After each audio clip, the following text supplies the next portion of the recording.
Most people buy a watch. A few people buy a last watch. There's a difference. And most watch brands quietly hope you never figure out what it is. This list is the 10 watches that made me rethink everything I thought I knew about value, longevity, and what it actually means to own something for life. Number 1 will surprise you. Stay. 10. Suges S. 419 Swan Neck. There's a story that Swiss watchmakers don't want you to hear. Back in the 1960s, a small Swiss manufacturer called Venus designed a chronograph movement so well-balanced, so elegantly engineered with a column wheel and a swan neck regulator, that it became the foundation for some of the most expensive mechanical chronographs in the world. Zenith built on it. Other prestigious houses quietly sourced its DNA. Servicing one of those Swiss descendants today costs between $1,000 and $1,500, sometimes more. The Suges S. 419 costs around $180. It runs the Seagull ST19 movement, a direct descendant of that same Venus architecture, same column wheel, same swan neck spring pressing gently against the regulator pin, keeping the timekeeping stable even under vibration, assembled by hand. Exhibition caseback, so you can watch it breathe. Now, before anyone closes the tab, this isn't a sales pitch for cheap watches. It's a case study in what buy it for life actually means. The buy it for life argument for the S419 isn't about prestige, it's about mathematics. If the movement ever needs servicing, any watchmaker who can open a manual can work on it. Parts cost almost nothing. The S419 is the only mechanical chronograph in existence where the cost of keeping it running for 30 years will almost certainly never exceed what you paid for the watch itself. That is not true of a single Swiss chronograph under $2,000. Forum members on Watch You Seek have run these for years with no issues. Others have had early problems. Quality control in Chinese watchmaking is genuinely inconsistent, and that's worth saying out loud. Buy from a reputable seller. Check the movement before you commit. But if yours runs well out of the box, you've got something unusual. A proper mechanical chronograph architecture that the world's most respected makers have been using since your grandparents were young. Think about the person who buys this watch at 22, a student, a young engineer, someone who wants a mechanical chronograph, but who cannot spend $1,000 on a movement that costs $500 to service. They buy the S419. It runs. They wear it for years. Then one day they can afford the Zenith El Primero it was inspired by, and they look at the two side by side and realize the architecture is the same. The principle is identical.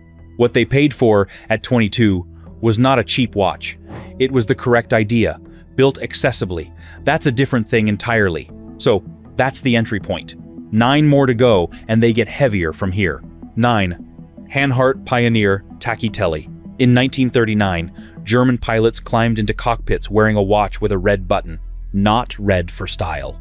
Red so that in a moment of high speed and white-knuckle pressure, when an aircraft was banking at 300 kilometers per hour and every instrument was screaming, a pilot's gloved hand wouldn't accidentally reset the chronograph mid-mission and lose track of exactly how long they'd been in the air. That red button has never left Hanhart's watches, not once in 86 years.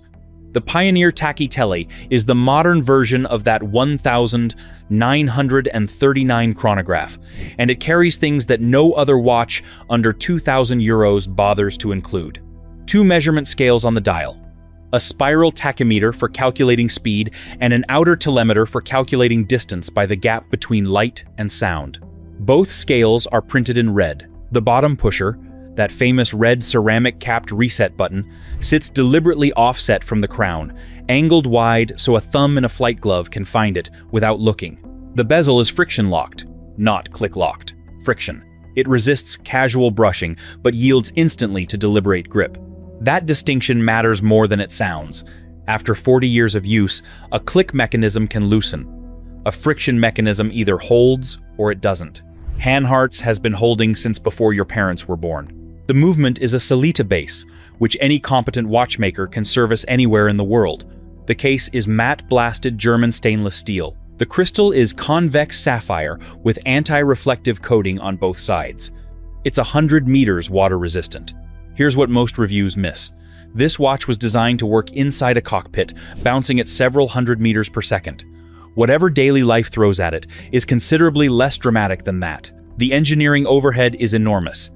Imagine wearing something that was built for a job you'll never ask it to do.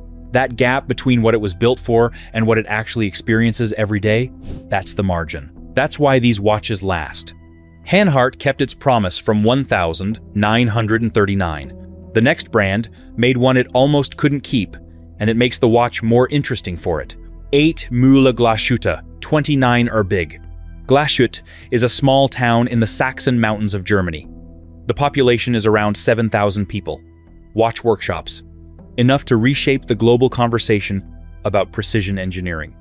Most watch collectors know the big Glashütte name. Glashütte Original, one of the premium German luxury houses. Fewer know the other Glashütte workshops that have been quietly producing some of the most technically serious movements in the world at a fraction of the prestige price. Mühle Glashütte is one of them. The 29 Big carries something called the Woodpecker Neck Regulation System. The name sounds eccentric. The engineering isn't. A standard shock protection system in most mechanical watches uses a spring-set jewel bearing that absorbs impact from most directions but has one weak axis.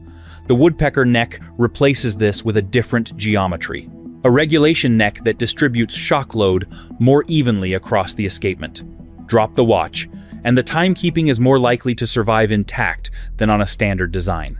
It's the most robust mechanical regulator in the sub-$3,000 category. Not the flashiest, not the most visible from across the room. The kind of engineering decision that tells you exactly who made the watch and what they care about.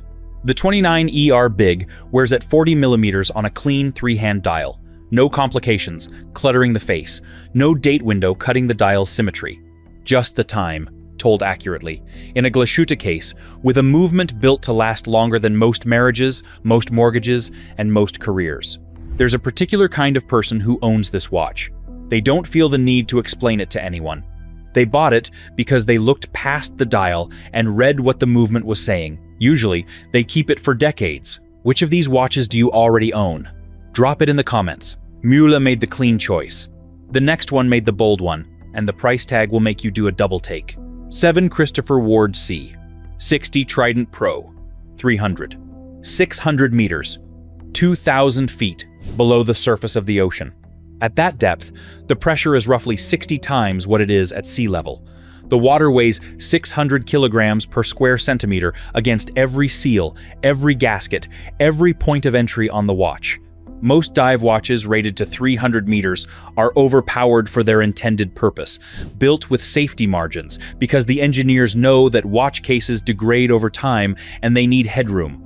The Christopher Ward C60 Trident Pro 300 is rated to 300 meters, in a case that is 11 millimeters thick. That number is almost offensive. Dive watches achieving 300 meters can be bulky, wrist-devouring instruments that disappear under a shirt cuff. The Trident Pro 300 slides under a shirt cuff. It goes to dinner. It goes to the office. Then it goes back underwater without a second thought. Christopher Ward is a British brand. It is direct to consumer, no physical retail, no advertising budget spent on billboards or Formula One sponsorships. That money goes into the watch. The ceramic bezel won't fade or chip over decades. The movement comes with a 60-month manufacturer's warranty. In a watch industry where most brands offer 2 years and hope you don't push it, 5 years on the movement is a statement. The honest conversation in forums about Christopher Ward always lands in the same place. People who buy them tend to keep them. Not because they can't afford anything else.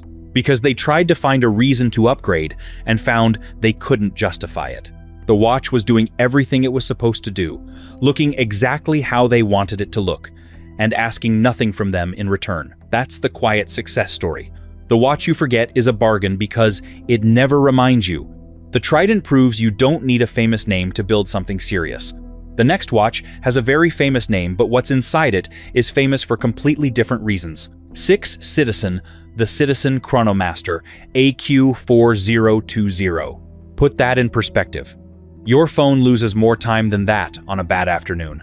A good Swiss mechanical movement drifts 10 to 20 seconds per day and needs a full service every 5 years to stay close. Rolex Superlative Chronometer certification guarantees 2 seconds per day, which sounds precise until you realize the Citizen AQ 4020 is accurate to plus or minus 5 seconds per year. Citizen grows its own synthetic quartz crystals in-house. After growth, each crystal is aged for a minimum of 3 months to stabilize its oscillation frequency before timing measurement begins. Only crystals that meet their internal accuracy threshold make it into a Chronomaster movement. The ones that don't?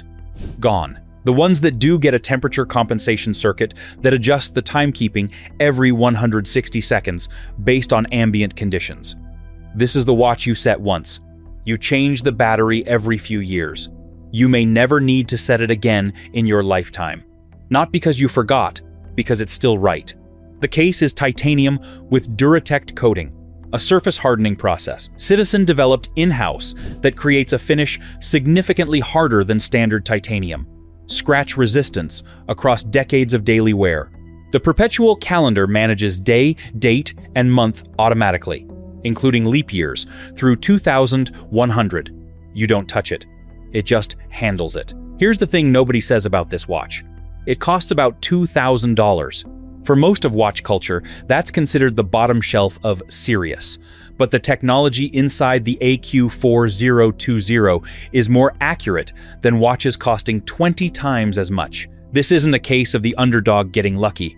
Citizen spent decades building something that is, by the only metric that actually matters for a timekeeping device, keeping time, better than almost everything else on Earth. The watch world has a strange relationship with quartz. Mechanical watches are respected for their craftsmanship, their tradition, their visible complexity. A quartz watch gets dismissed as a battery job, a fashion piece, something for people who don't care. That attitude has cost a lot of collectors a lot of money. The Citizen AQ 4020 is not a battery job. It's a scientific instrument wearing a watch's clothing. The engineers who built it weren't trying to make something pretty. They were trying to solve a problem that Swiss watchmaking has never fully solved. How do you build a wristwatch that keeps perfect time across a lifetime of wear, changing temperatures, magnetic fields, and total owner neglect? The AQ 4020 is their answer. It runs quietly on your wrist, corrects itself every few minutes for temperature, drifts 5 seconds over an entire year, and asks only that you change the battery. Not every year, every 2 to 3 years. There are people reading this right now who haven't set their mechanical watch this week because it lost 4 minutes over the weekend, and they've decided that's fine. The Citizen hasn't lost 4 minutes since the year it was made. Citizen solved accuracy. The next brand solved something older and harder. The problem of a watch that refuses to look like it's been worn at all. 5. Yema Navigraph Marine Nationale CMM.10. The French Navy's combat divers, the Marine Nationale frogmen, operate in some of the most dangerous underwater environments on Earth: clearance diving, demolition, clandestine maritime operations. A watch failure during a dive isn't an inconvenience. At depth, in the dark, in a current, it can be a genuine emergency. Yema has supplied watches to the Marine Nationale for decades. Not as a marketing exercise, as a contractual obligation to military specifications. When they designed the Navigraph Marine Nationale CMM.10, they weren't building something aspirational. They were building something that divers in active service could rely on to come back up with. The CMM.10 is Yema's own in-house movement, caliber manufacture Morteau, designed and assembled in Yema's workshops in Morteau, France. 208 components, 27 joules, 4 Hz beat rate, which means 28,800 vibrations per hour, enough frequency to show accurate sub-decant motion. 70-hour power reserve, which means even if a diver is off the watch for the weekend, it'll still be running Monday morning. The accuracy exceeds chronometer standards with -3 to +5 seconds per day. Most Swiss watch brands charge a significant premium for chronometer certification and consider that a selling point. Yema builds it into a watch that retails for under $2,000. The bezel insert is sapphire, the same material as the crystal covering the dial. It will not fade. The markings will not wear off. The color will still be there in 40 years. The case is rated to 300 meters, the same depth standard the military specification requires. The French Watchmakers Union gave this watch French Watch of the Year in 2024. And here's what makes this watch interesting beyond the military story. The Marine Nationale parachute strap that comes with it was never designed as a fashion accessory. French combat divers in the 1970s made their own straps by hand. They cut the elastic webbing from used parachutes and sewed it directly onto their dive watches. The strap on the current Navy graph is a modern version of that same idea. Elastic, functional, almost impossible to over-tighten. It fits over a dry suit without thinking about it. You'll wear it on a Tuesday afternoon at a desk. That's fine. But somewhere in its DNA is a strap that someone stitched together in a military hangar because the standard option wasn't good enough for what they needed to do. Most watches at this price point come with a bracelet that looks good in photographs and a leather strap for formal occasions. The Navy graph comes with a military kit. That's not marketing. It's the watch telling you honestly what it was built for and trusting you to figure out the rest.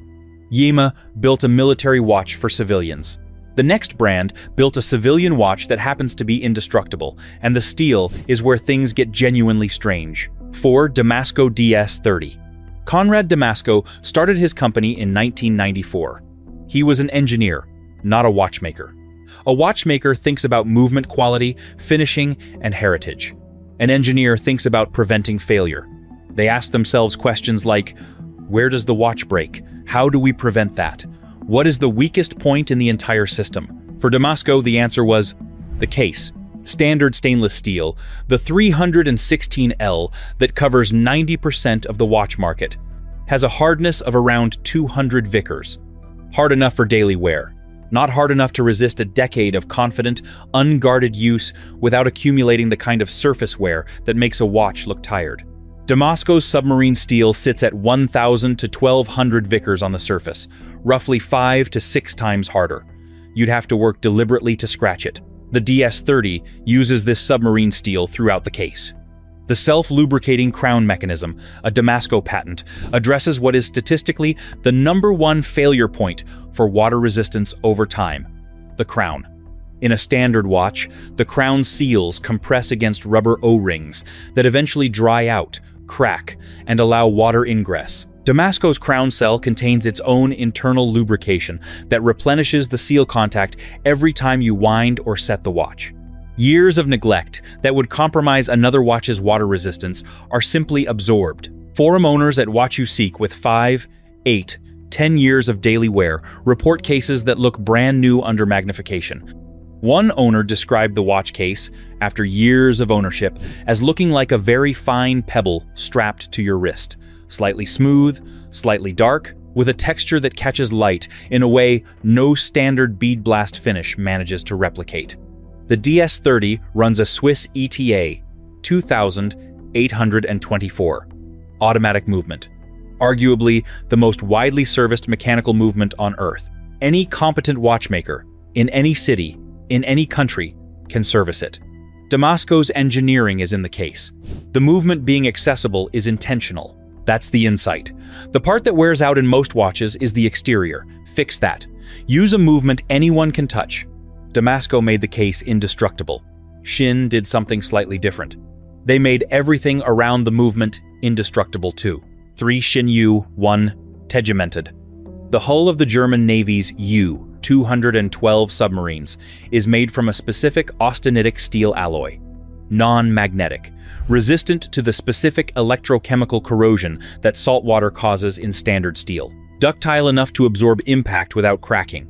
Shin had the brass to call their watch materials people and ask for the same steel. They got it. Every watch in the Shin-U series is built from that hull alloy, the same material that is literally floating somewhere beneath the Atlantic right now, doing its job in the dark, cold, and pressure. The case isn't made from steel inspired by submarine construction. It is submarine construction. What carries the movement is what carries submarines. Then Shin applied tegament. Tegimenting is a chemical surface hardening process that drives nitrogen atoms into the outer layers of the steel at high temperature and pressure, transforming the surface into something around 1500 Vickers, almost 7 times harder than standard 316L. The process doesn't add a coating that can chip or flake. It changes the molecular structure of the metal itself. The surface doesn't wear off because it isn't a surface in the traditional sense. It's a transformation. The U1 is rated to 1,000 meters water resistance. The low-pressure resistant construction means it handles saturation diving without a helium escape valve, a failure point on other dive watches that Shin simply removed from the equation. People who own Shin Yuans and have owned them for 10, 12, 15 years consistently report one thing: the case looks the same. A long-term test published by Fratello Watches examined multiple tegimented Shin pieces over years of genuine daily wear. Their conclusion: under a 10 times magnifier, the tegimented surfaces were pristine. Other watches in the test, including significantly more expensive ones, showed wear. You can spend 3 times as much and get a watch that scratches. Or you can spend it on this. What do you think is harder to find? A watch that looks expensive or one that looks new after 15 years? Drop your answer below. Shin made something that survives anything. Number 2, it was designed to survive everything, and it was built by a company that most people thought only made $12 plastic watches. Before we move on to the next part, let me tell you this. Most people don't realize this, but buying a watch the wrong way can cost you thousands, and you won't even notice it until it's too late. You walk into a store or browse online, and everything looks the same, but behind the scenes, there's a system. Prices aren't always fair, availability is controlled, and one bad decision can leave you overpaying for something that doesn't even hold its value. That's why I created a complete free insider guide to buying watches. Inside, you'll find the best watches to buy, the watches to avoid, and how to choose a watch that actually fits your style and budget long term. The goal is simple. I'll help you stop guessing and start buying smart. You'll find the free guide in the pinned comment and description. Now, let's move on to the next part. 2. Casio G-Shock MRG B5000. In 1983, a Casio engineer named Kikuo Ibe dropped a watch down a stairwell trying to save it after knocking it off a shelf. It shattered. He spent 2 years building something that wouldn't. The original DW5000C, the first G-Shock, was resin. Tough, but resin. A $20 promise. The MRG B5000 is what happens when that same watch architecture is rebuilt by engineers given no cost limit and a single instruction: make it the last one. The case and buttons are Ti64, grade 5 titanium alloy, twice as hard as standard titanium. The bracelet is DAT 55G, a titanium alloy developed by Daido Steel in Japan, 3 times as hard as standard titanium. The bezel top is Cobarian, a cobalt chromium alloy with a hardness 4 times that of pure titanium and a brightness comparable to platinum. That bezel is assembled from 25 individually polished components, not machined as one piece, 25 pieces, each polished separately, using the Sala's mirror finishing technique that gives certain angles the appearance of being almost black, while other angles flash white. The same polishing method appears on watches costing 10 times as much. The movement is solar rechargeable. It syncs to atomic time signals from 6 transmitters worldwide, automatically correcting itself to within a fraction of a second. You don't set this watch. You don't wind this watch. It does not ask anything of you. This is made entirely in Japan at Casio's premium production line in the Yamagata factory, the same facility that produces their highest-end pieces in small runs with strict quality controls. The same people who spend their careers finishing multi-$1,000 analog dress watches from the MRG line also finish the MRG B5000. It shows, here's the observation that stops people. This is a G-Shock. The shape is unmistakably, iconically, a G-Shock. The square case, the brick pattern on the solar panel, the red border ring that has been on the original since 1983. The person who built the first one dropped it down a stairwell. The material of the latest one would barely notice the stairwell existed. That arc, from a broken toy to a $3,000, $500 precision instrument that is arguably the hardest wearing watch in existence, is one of the great engineering stories of the last 50 years. Casio closed the circle. Now we go to a brand that has been drawing circles in watchmaking since before most watchmakers were born. One Grand Seiko SBGV 243. There is a room in Shinshu, Japan, in the mountains, away from noise. In that room, watchmakers sit at individual stations and hand-assemble movements that most Swiss houses cannot replicate at any price point. Not the spring drive, though that is astonishing in its own right. The 9F quartz caliber. A movement that Seiko began developing in 1988, spent 5 years building, released in 1993, and has been quietly perfecting ever since. Grand Seiko grows its own quartz crystals, not purchases, grows. Each crystal is then aged for 3 months minimum before measurement. The aging process stabilizes the crystal's oscillation rate. Only the crystals whose frequency falls within their internal acceptance threshold are selected for use. The rejects are discarded. The ones that survive get a temperature compensation circuit that monitors ambient temperature every 160 seconds and adjusts the oscillation frequency accordingly. The final accuracy, plus or minus 10 seconds per year. The gear train and rotor are sealed in what Grand Seiko calls a super sealed cabin. Dust doesn't enter. Lubricants don't escape. The theoretical service interval for this sealed internal system is 50 years. That figure has been debated in forums at length. Forum members at Watch You Seek have pointed out, correctly, that it is a theoretical claim about lubrication longevity, not a blanket warranty. But real-world experience with Seiko quartz movements from the 1970s and 80s backs it up. People are running 40-year-old Seiko quartz movements that have never been opened and are still keeping accurate time on battery changes alone. The SBGV 243 pairs this movement with a case that Grand Seiko describes as designed for a tough and rugged lifestyle. Sharp angles, short lugs, prominent bezel, 40 millimeters. 200 meters water resistance. The black dial has a fine vertical brush texture that only reveals itself when the light hits it at the right angle. Yellow accents on the hands match the yellow marker at 12 o'clock. It is small enough to feel considered, bold enough to feel alive. The case finishing is Zaratsu polished, a technique derived from a vintage Swiss polishing machine Seiko adopted in the 1950s, producing flat planes so precise they appear to absorb light from certain angles. This finish isn't applied to the SBGV 243 as decoration. It's there because the people who built it don't know how to build something without making it perfect. Zaratsu polishing is done by hand. Each flat surface, and the SBGV 243 has many, has to be held at the exact correct angle against the polishing wheel for exactly the right duration. A fraction too long and the edge rounds.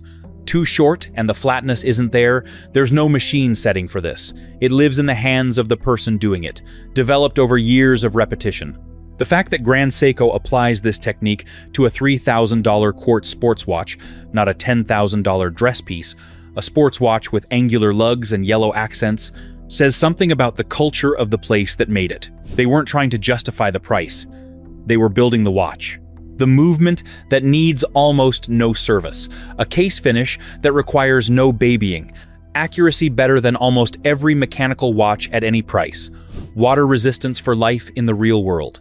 Made by hand by people who treat a $3,000 quartz sports watch with the same care they'd apply to a $10,000 spring drive. Somewhere, the grandfather who bought a Seiko in 1971 still has it. It still runs. He's never had it serviced. He changed the battery twice. He doesn't know what Zaratsu polishing is. He just knows the watch works. It still looks right, and he's never once thought about replacing it. The SBGV 243 is that story. Updated, sharpened, and built to repeat itself for whoever owns it next. Every watch on this list has something in common. Not the material, not the country, not the price range. The people who built them were trying to solve a problem, not fill a shelf. The brands that survive 100 years aren't the ones with the most advertisements. They're the ones that built something true and then got out of the way and let it do its job. The watch you pass down isn't the one you babied. It's the one you wore every day because you trusted it completely. That trust is the only thing that actually makes something last. If you've ever stood in front of a watch display, spent 20 minutes looking, and walked out empty-handed because nothing felt worth the commitment, that's not indecision, that's instinct. So, which watch will you buy? Let me know in the comments, like this video, and subscribe. Also, I put together a complete guide across every serious category. Tool watches, dress watches, daily wearers, and investment piece with specific guidance and where each one actually makes sense for your life. It's in the pinned comment. It is everything you need to stop guessing. See you on the next one.